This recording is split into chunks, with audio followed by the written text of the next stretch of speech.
बात सबसे पहले करते हैं मौसम के मिजाज को लेकर, क्योंकि मध्य प्रदेश में बारिश के बाद अब एक बार फिर से ठंड ने वापसी कर ली है।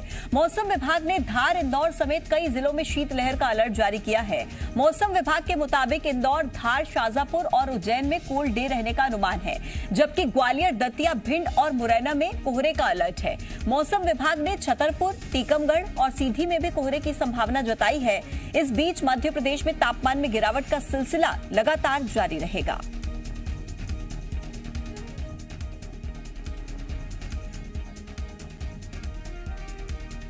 तो मध्य प्रदेश में एक बार फिर से सर्दी की वापसी हुई है। इंदौर, धार, शाजापुर, उज्जैन में कोल्ड डे रहेगा। इसके अलावा बारिश के बाद मौसम विभाग ने पूर्वानुमान जताया है कि आने वाले दिनों में पारा गिर सकता है। ग्वालियर, दतिया, भिंड, मुरैना में कोहरे के भी आसार हैं।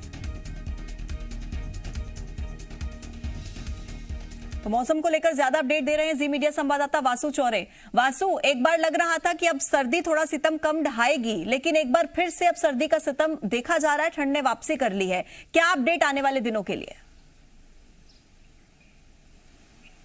बिल्कुल पूजा, देखिए मध्य प्रदेश में एक बार फिर से जो सर्दी का दौर है वो शुरू हो गया है। इससे पहले हमने देखा कि बीते 3 से 4 दिनों में लगातार जो पारा है उसमें बढ़ोतरी दर्ज की गई थी। जो दिन का पारा था वो 25 डिग्री के पार मध्य प्रदेश के सभी शहरों में पहुंच गया था। वहीं अगर रात के तापमान की बात करें तो वो भी 10, 11, 12 डिग्री के आसपास बना हुआ था, जिसके चलते प्रदेशवासियों को कुछ हद तक कड़ाके की ठंड से राहत मिली थी। जो हमने देखा था कि जनवरी के अंतिम सप्ताह में जो ठंड का दौर था वो थमा था और फरवरी के अगर शुरुआती सप्ताह की बात करें तो 2-3 दिनों तक राहत मिली थी।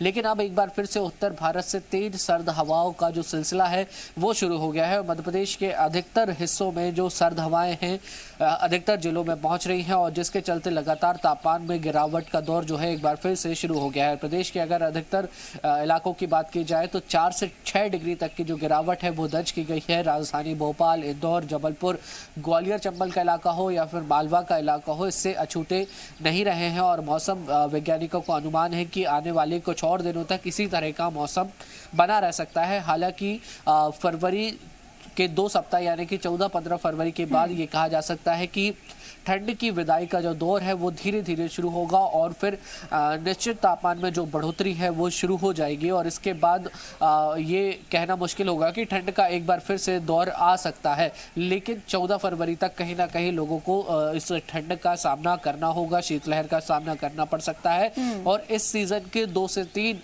कोल्ड डे और इस जो 12-13 दिन है आने वाले उस बीच में दर्ज किए जा सकते हैं। तो लोगों से मौसम विभाग ने अपील की है कि तमाम जो सावधानियां वो बरतते रहें, अपने स्वास्थ्य का ध्यान रखें, क्योंकि ठंड फिलहाल मध्य प्रदेश में बनी हुई है। जी, लेकिन जैसा कि वासु, हम अभी कुछ दिन पहले भी बात कर रहे थे कि जाती हुई जो सर्दी होती है, ये जो जाता हुआ मौसम होता है सर्दी का, ये ज्यादा खतरनाक रहता है क्योंकि अस्पतालों में मरीजों की संख्या बढ़ती है, बच्चे बुजुर्ग ज्यादा प्रभावित होते हैं इस सर्दी से।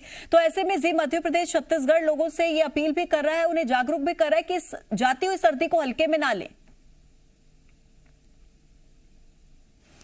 बिल्कुल, देखिए सर्दी का जब मौसम होता है और तेज सर्दी पड़ती है तो कोल्ड, कफ, वायरल और फ्लू जैसी जो समस्या हैं वो अक्सर निकलकर सामने आती हैं। लेकिन पूछो महत्वपूर्ण बात यह है कि जब शीतलहर का प्रकोप होता है, जो शीतलहर होती है वो स्वास्थ्य के लिए काफ़ी ज़्यादा हानिकारक मानी जाती है और इससे लोग अधिकतर जो है वो बीमार पड़ते हैं। और सर्वाधिक जो असर होता है वो बच्चों पर, बुजुर्गों पर, या ये यूँ कहा जा सकता है कि जो कम इम्यूनिटी वाले लोग हैं उनको ये ज़्यादा परेशान करती हुई कहीं ना कहीं नजर आती है। और शीतलहर चलने का अनुमान आने वाले दिनों में मौसम विभाग की ओर से जताया गया है। तो निश्चित ही लोगों को थोड़ा सा सावधान रहना होगा। अति आवश्यक कार्यों के लिए ही अगर घर से निकलें तो बेहतर है। और अगर घर से बाहर निकल भी रहे हैं तो थोड़ा सा डे टाइम में निकलें, यानी कि 10-11 बजे के बाद अगर घर से निकलते हैं, जब थोड़ी धूप खिल जाती है तो फिर इतनी ज़्यादा परेशानी का सामना नहीं करना पड़ेगा। और जो तमाम बचाव के साधन हैं और जो चीज़ें वेरिएबल हैं ठंड के मौसम को देखते हुए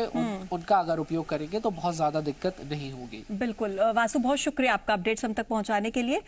खबरों में बने रहने के लिए आप हमारे फेसबुक, ट्विटर, इंस्टाग्राम पेज को फॉलो कर सकते हैं और ताज़ा अपडेट्स के लिए हमारे YouTube चैनल जी मध्य प्रदेश छत्तीसगढ़ को सब्सक्राइब कर सकते हैं। बेल आइकन दबाना बिल्कुल ना भूलें।